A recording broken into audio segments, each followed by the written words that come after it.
Salut, bienvenue à Happy Home pour un foyer heureux. Parlons aujourd'hui des émotions. Comment gérer ces émotions? Avant toute chose, like, abonne-toi et partage cette vidéo. Et surtout, écoute jusqu'à la fin. Comment gérer ces émotions dans le cadre des conflits dans les couples, les conflits conjugaux? Premièrement, apprendre constamment à changer sa perception face à des disputes. C'est quoi apprendre à changer sa perception?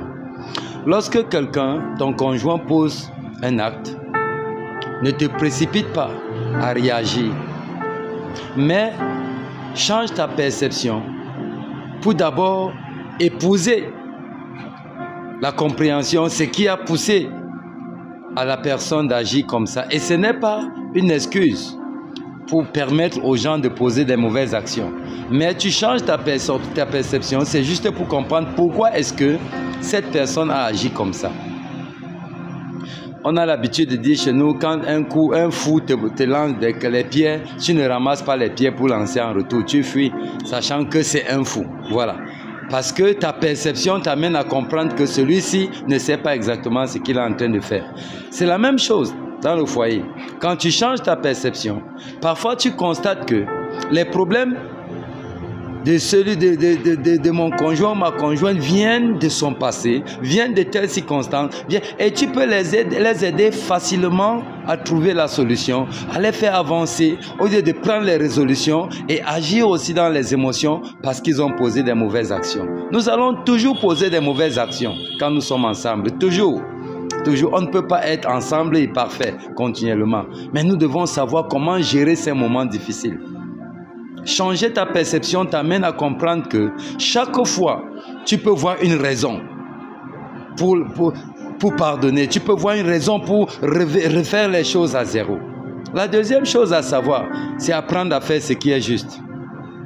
Lorsque tu es en face d'un conjoint ou d'une conjointe qui agit, réagit avec les émotions, toi, apprends à faire ce qui est juste. Parce que lorsque tu apprends à faire ce qui est juste, tu ne laisses pas tes émotions te contrôler. Par exemple, quand parfois tu te lèves le matin, tu vas aller au travail. Tu ne ressens pas comme s'il faut aller au travail. Mais tu sais que c'est juste de travailler parce que tu as besoin de ce salaire pour ta famille. Et dès que tu prends déjà la route pour te laver, c'est comme ça que